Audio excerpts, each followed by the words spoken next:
사랑하는 여러분, 이 한 주간도 주님과 동행하며 주님 주시는 은혜 안에 머물기를 주님의 이름으로 축복합니다.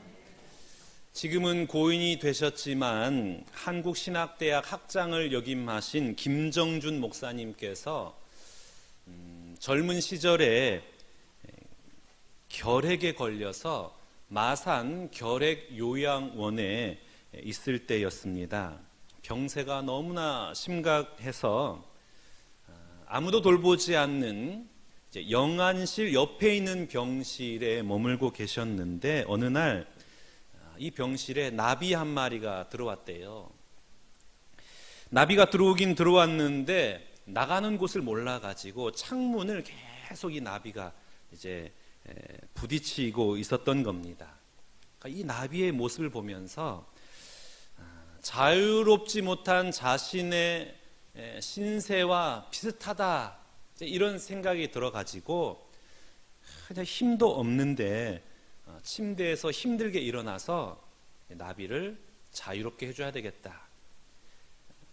그래서 그냥 나비에게 다가갔는데 이 나비는 자신을 해치려는 손인 줄 알고 더 심하게 날개짓을 하면서 막 이리저리 도망치더라는 거예요.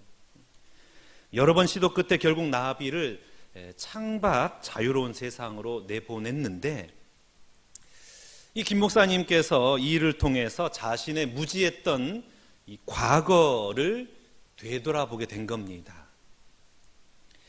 하나님이 무지한 자신을 도와주기 위해서 끊임없이 이렇게 사랑의 손길을 펼치셨는데 이 목사님은 그 사랑의 손길을 오해해서 나를 넘어뜨리는구나, 나를 힘들게 하시는구나, 거부하고 도망쳤던 그 모습이 생각이 나서 너무나 부끄러웠다는 거예요. 그리고 자신의 믿음 없는 모습을 하나님 앞에 눈물로 회개를 합니다. 그리고 내 모든 삶을 지금까지 사랑으로 인도하신 하나님을, 그 은혜를 찬양했다 그래요. 여러분, 오늘날 나를 향하여 주시는 모든 것은 하나님의 사랑의 인도하심입니다. 그것이 고난이든, 그것이 질병이든, 그것이 실패와 절망이라 할지라도 이 모든 것은 나를 구원하시기 위한 하나님의 섭리 안에서 진행되는 사랑의 손길입니다. 이런 나를 향한 이 하나님의 구속사의 은혜가 믿어지기만 하면 우리는 고난 앞에서도 고통 앞에서도 감사를 고백하고 하나님의 은혜를 누리게 될 줄로 믿습니다. 이런 놀라운 은혜가 오늘 예배하는, 이 예배에 참여하고 있는 여러분 모두에게 임하시기를 주님의 이름으로 축복합니다. 나오미와 룻이 하나님의 말씀을 묵상하면서 우리가 보아스를 만나게 된 것은 하나님의 선하신 섭리 가운데 진행된 만남임을 깨닫고 나오미가 룻을 보아스에게 보내죠. 추수한 보리가 쌓여있는 들판에 홀로 있는 이 보아스의 이불 속으로 룻이 들어갑니다. 룻 때문에 잠에서 깬 이 보아스에게 이렇게 말을 해요. 오늘 본문 9절 말씀을 한번 봐볼까요? 이르되 내가 누구냐 하니 대답하되 나는 당신의 여종 룻이오니 당신의 옷자락을 펴 당신의 여종을 덮으소서. 룻이 보아스를 향하여 당신의 옷자락으로 저를 덮어주십시오, 이렇게 말을 하고 있는 거예요. 지금도 중동 지방에서는 남자들이 프로포즈를 할 때에 자신의 옷을 벗어 던지는 풍습이 있다 그럽니다. 그러니까 옷자락으로 자신을 덮어달라는 것은 합법적인 결혼을 요구하는 것입니다.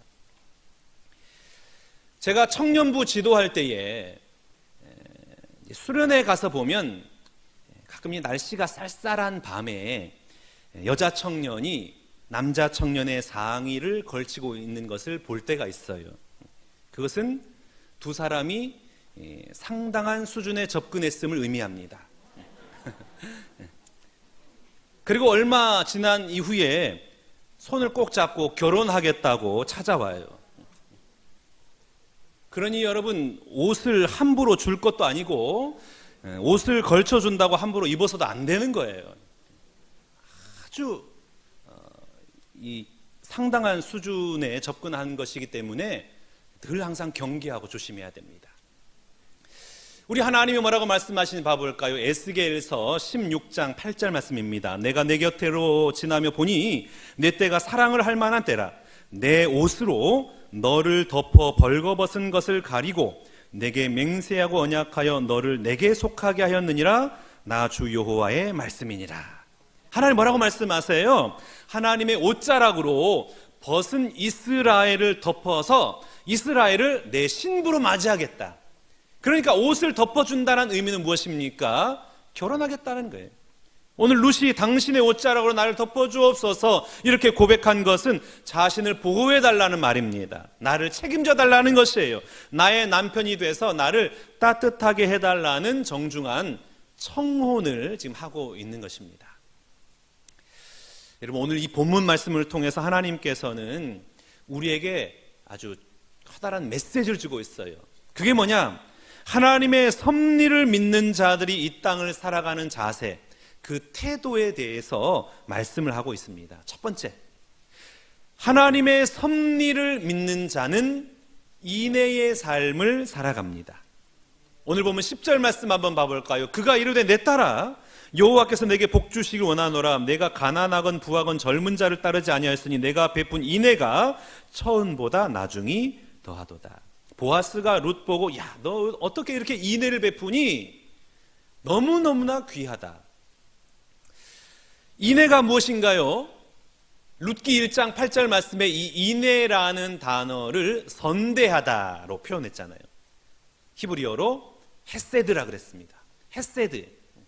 이 헤세드의 단어의 의미는 무엇이냐면 은혜 베풀다, 은총을 베풀다, 자비를 베풀다, 긍휼을 베풀다. 이게 헤세드예요. 인애의 뜻입니다. 긍휼을 베풀고 자비를 베푼 거예요. 룻의 이 긍휼과 자비의 모습, 인애는 어떤 인애였을까요? 첫 번째 인애는 남편도 잃고 두 아들도 잃고 재산도 잃고 텅 빈 털터리가 된 시어머니 나오미를 따라서 하나님의 백성으로 살기로 결정한 것, 이게 첫 번째 인애예요. 나중 인애는 무엇이냐면 얼마든지 자기 뜻대로 젊은 사람과 결혼할 수 있음에도 불구하고 하나님의 말씀을 나에게 적용해서 보아스에게 청혼을 하러 온 것이 나중 인애입니다. 여기서 한 가지 드는 의문은 뭐냐면 보아스가 너무나 괜찮은 믿음의 사람이잖아요. 너무나 괜찮아요. 유력한 자예요. 그런데 왜 보아스는 결혼을 못했을까요? 나이가 이렇게 많이 들도록 왜 보아스는 결혼을 못했을까요? 재산도 있고 또 능력도 있고 외모는 이제 나이가 들었기 때문에 좀 이렇게 안 좋을 수도 있지만 그러나 유력한 자니까 누가 보더라도 괜찮은 사람인 것 같은데 왜 결혼 못했을까요? 보아스의 어머니가 누굽니까? 여리고의 기생 라합이에요. 그러니까 유대인이 봤을 때에 보아스는 이방 여인의 딸, 그것도 그냥 이방 여인이 아니고 기생집의 아들이에요. 기생의 아들.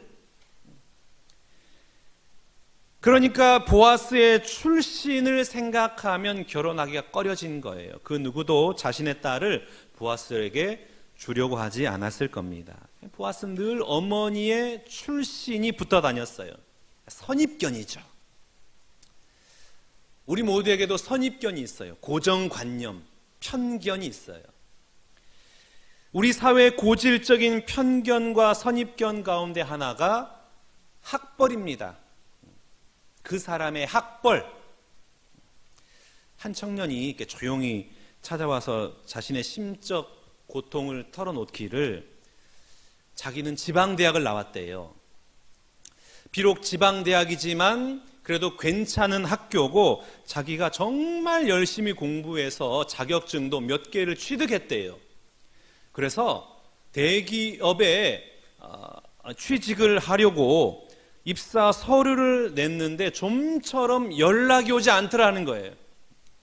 스카이 대학만 대기업에 들어가고 자신은 계속 떨어진다는 거예요. 놀라운 것은 교회도 이런 풍조, 이런 문화가 있어요. 수도권의 중소형 교회의 청빙 조건이 매우 까다롭습니다. 우리 교회도 매우 까다로웠던 거 아시죠? 장신대 신대원 출신이어야 되고 박사 학위가 있어야 되고 해외에서 유학을 했으면 가산점을 주기도 해요. 감사하게도 그런 연유 때문에 제가 신광교회 담임 목사가 되었습니다마는 그러니 여러분 얼마나 지잘난 맛에 살겠어요. 교만, 자기가 최고인 줄 알고. 다행히 제가 이 정신을 차리고 하나님 앞에 교만함을 회개해서 다행이지, 그렇지 않았으면 여러분 얼마나 고생할 뻔했습니까? 학벌이 어떻게 사람을 대변할 수 있어요? 학벌로 어떻게 그 사람을 압니까? 몰라요. 아마 예수님께서 오늘날 한국교회에 오신다면 절대 한국교회 목회 못할 거예요. 서류에서 이미 그냥 돌려보냈을 거예요. 면접도 못 봤을걸요? 학벌이에요.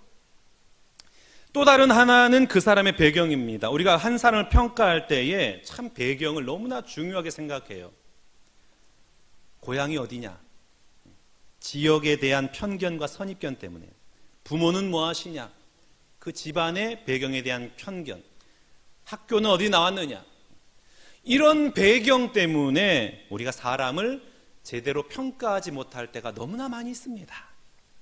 그런데 교회 안에도 이런 고정관념과 편견이 있어요. 특별히 전통이 있는 교회 같은 경우는 외부인에 대한 경계심이 많아요. 그래서 많은 전통교회에서 새로운 교인들이 적응을 못하고 다 떠납니다. 다행스러운 것은 우리 교회는 열린 마음으로 그렇게 우리 성도님들 맞이해 줘가지고 많은 분들이 우리 교회에 정착하고 함께 신앙생활을 하고 있는데, 그럼에도 불구하고 더 관대해져야 돼요. 더 열려야 돼요. 또 다른 하나는 무엇이냐면, 전통이 깊은 교회면 교회일수록 변화에 대한 반감이 있습니다. 변화를 거부해요. 왜냐하면 지금껏 쌓아왔던, 수십 년 동안 쌓아왔던 나의 그 신앙의 기초가 변화에 부딪히면 내 신앙의 근본이 무너진다라고 믿고 있기 때문에 변화를 두려워해요. 변화하기 쉽지 않은 거예요. 그 어려운 교회에서 제가 지금 목회를 하고 있는 겁니다. 그런데 여러분, 오늘 룻은 이런 고정관념, 이런 선입견을 깨고 보아스를 향해서 인애를 흘려보냈어요. 룻이 보아스에게 인애를 베푼 이유는 무엇이었을까요? 오늘 성경은 그것을 고엘이래요. 기업무르기라고 이야기를 합니다. 9절 말씀을 다시 한번 봐보겠습니다. 이르되 내가 누구냐 하니 대답하되 나는 당신의 요종 루시오니 당신의 옷자락을 펴 당신의 여종을 덮으소서. 이는 당신이 기업을 물을 자가 됨이니이다. 그러니까 이 룻이 그 모든 선입견과 편견을 깨는 원인이 어디에 있었냐면 기업 무르기에 있어요. 고엘입니다. 이 기업 무르기의 고엘의 뜻이 무엇입니까? 구속하다예요. 구원하다. 잃어버린 토지를 구원해주고, 노예에서 구원해주고, 무너진 가문을 일으켜 세워주고, 피해 복수를 해주고, 구원해주는 게 바로 이게 고엘입니다. 여러분, 우리가 언제 선입견과 고정관념에서 벗어날 수 있습니까? 나의 모든 초점을 하나님의 섭리 안에 진행되는 구원에 맞출 때 가능해요. 내가 만나는 모든 만남은, 오늘 내가 직면하는 모든 환경은, 오늘 내가 경험하는 모든 사건은 하나님의 섭리 가운데 만나게 된 거예요. 왜요? 왜 만나게 된 것입니까? 만나게 하신 이유는 구원을 위함이에요. 인애의 목적이 나를 위함이 아니라 가족과 이웃의 구원이 되어야 되는 것입니다. 모든 것을 구원의 관점에서 해석하는 거예요. 구원이 목적이 되면 용기가 생기는 거예요. 인애를 할 수 있는 거예요. 수치를 각오하고 발치 이불을 들고 그곳에 들어갈 수가 있습니다. 아무리 내가 어려운 삶의 환경에 놓인다 할지라도 모든 초점을 구원에 맞추면 인애를 베풀 수 있는 용기가 생기는 거예요. 구원에 맞추는 겁니다.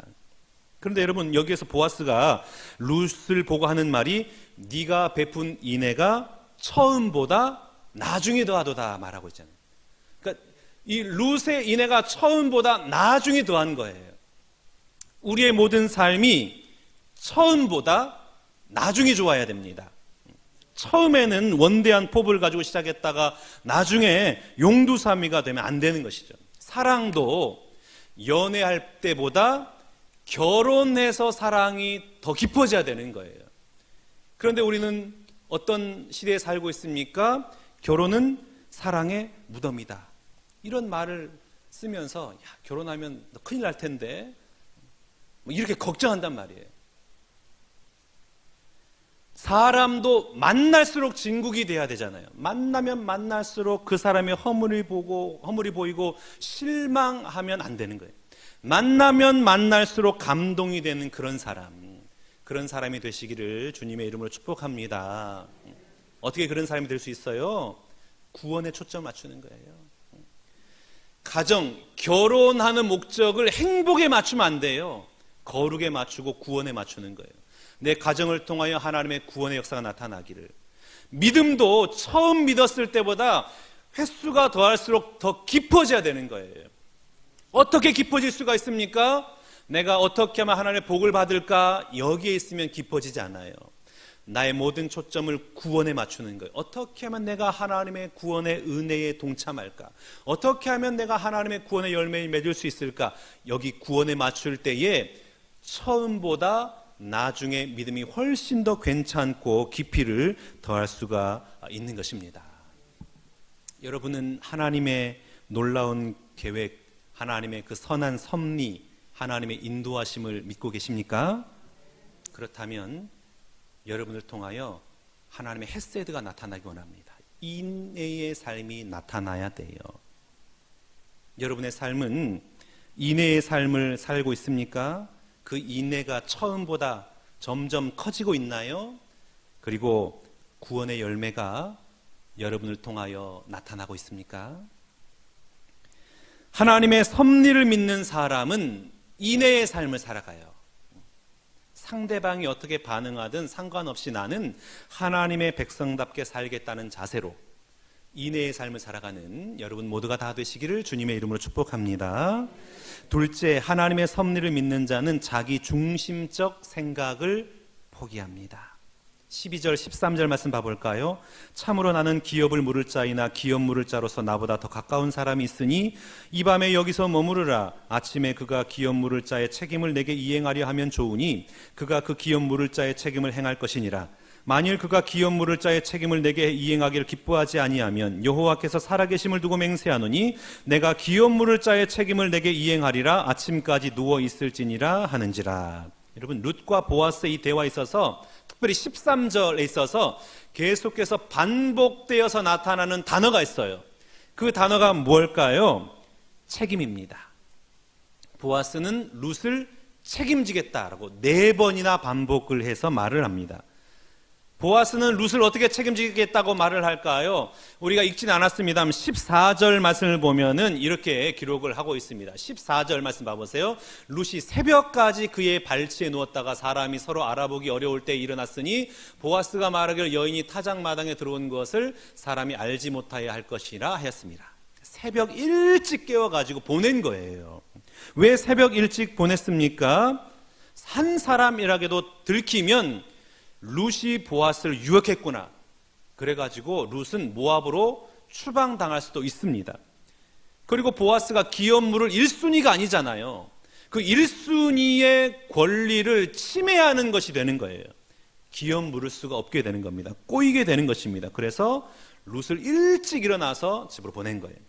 그리고 15절에 보면은 이렇게 기록하고 있어요. 두 번째는 보아스가 아침에 일찍 일어나서 내 겉옷을 가져가다 그것을 펴서 잡으라 하매 그것을 펴서 잡으니 보리를 6번 되어 룻에게 지워주고 성읍으로 돌아가니라. 그 바쁜 시간에 보리를 6대를 챙겨줘서 돌아가게 하는 거예요. 왜 그랬을까요? 룻이 밤늦게 와가지고 그냥 새벽이 새도록 보리를 주운 것으로 보이기 위해서요. 참 룻이 얼마나 힘들었으면 밤이 새도록 보리를 주었는가. 6대를 챙겨서 주는 겁니다. 혹시라도 사람들이 본다면 어려운 형편 때문에 이삭 주우러 왔구나, 이런 장면을 보여주기 위함이었습니다. 그런데 여러분, 보아스가 기업을 모르기 위해서는 이러한 책임을 지는 것 외에도 반드시 이행되어야만 할 것이 있었습니다. 그것이 무엇이냐면 포기예요. 포기. 첫 번째, 이 보아스가 자신이 기업 물을 자의 우선순위가 아니잖아요. 그래서 내가 기업 물을 자에게 가겠노라 라고 말을 합니다. 그 사람이 포기해야만 보아스가 룻과 결혼을 할 수 있었습니다. 보아스는 유력한 자라 그랬잖아요. 돈도 많고 유명하고 그 지방에서 괜찮은 사람이에요. 그러니까 다른 사람이 포기한 여인을 본인이 취해야 되는 거예요. 한편으로 생각하면 얼마나 자존심이 상하고 체면이 말이 아니지 않겠습니까? 그래서 보아스는 자신의 체면과 자존심을 포기해야만 했어요. 둘째, 이 보아스는 룻이 아닌 나오미의 친족입니다.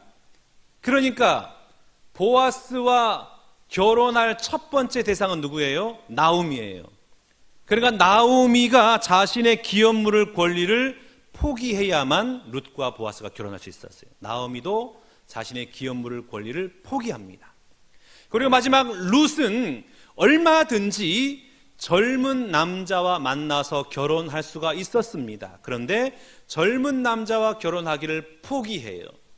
그러니까 보아스도 나오미도 룻도 자기 중심적인 생각을 다 포기를 한 것입니다. 이 세 사람이 기업을 무르기 위해서 다 포기한 것이에요. 만약 한 명이라도 자신 중심적인 생각을 포기하지 않았더라면 이 가정은 불행한 가정이 되었을 것입니다. 모두가 행복할 수 있었던 것은 다 자기 중심적인 생각을 포기했기 때문이에요. 나오미도 포기하고 시어머니도 포기하고 룻도 포기하고 보아스도 포기한 것입니다. 여러분은 얼마나 자기 중심적인 생각을 포기하면서 이 땅을 살아가고 계시나요? 신뢰받는 배우자, 존경받는 부모가 되려면 내가 먼저 포기해야 돼요. 시간을 포기하고 돈을 포기하고 감정을 포기하고 잔소리를 포기해야 됩니다. 무엇보다 자기 의로움을 포기해야 돼요. 나의 옳고 그름을 포기해야 돼요. 내 소견에 옳은 대로 행하는 것을 포기해야 돼요.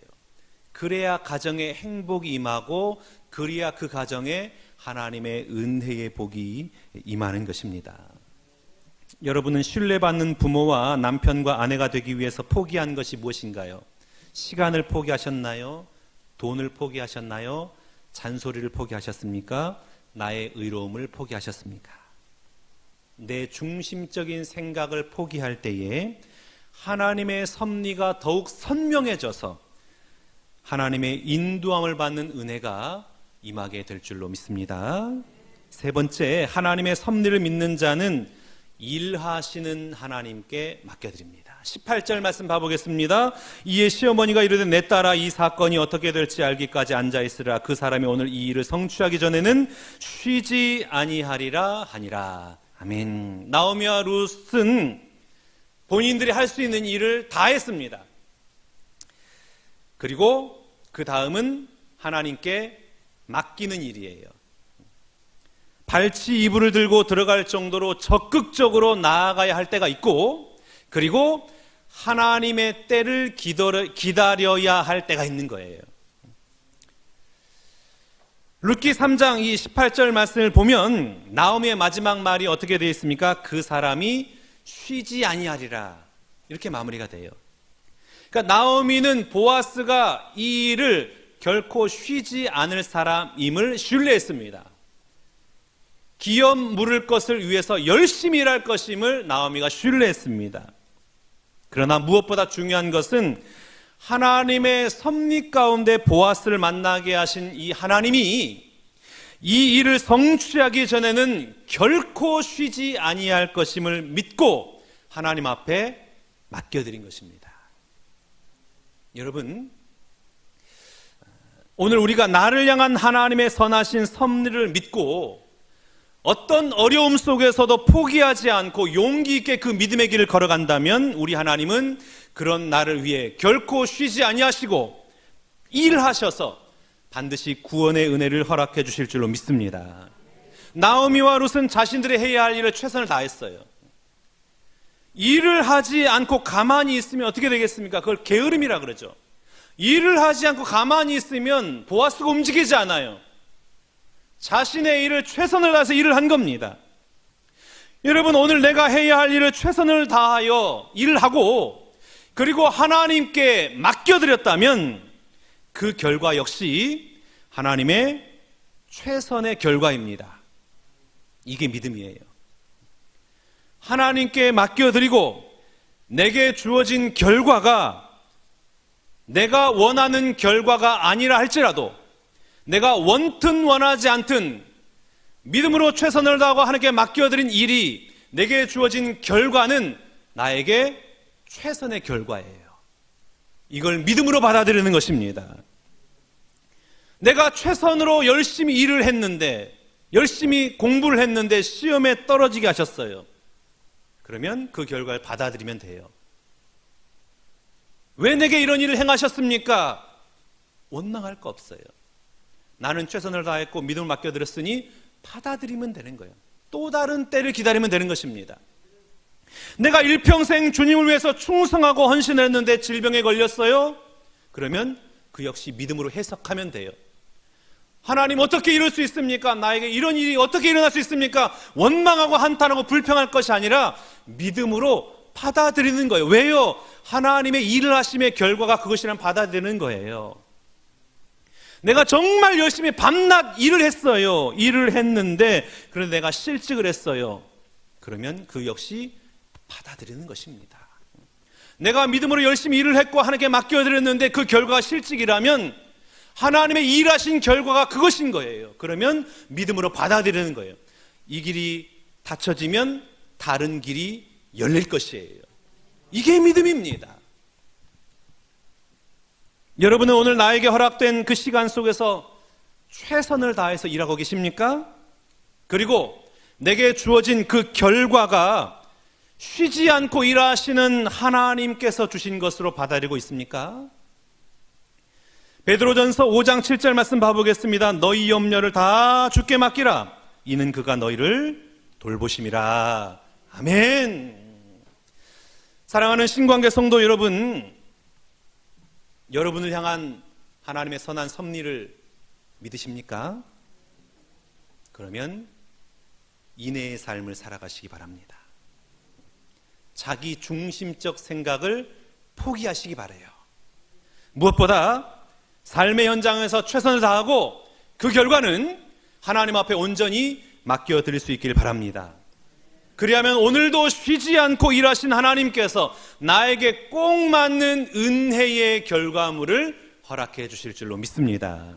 이 한 주간도 우리를 돌보시는 사랑의 하나님, 우리를 책임지시는 신실하신 하나님, 오늘도 나의 구원을 위해 일하시는 그 하나님 꼭 붙들고 믿음으로 승리하는 이 한 주간 되시기를 주님의 이름으로 축원합니다.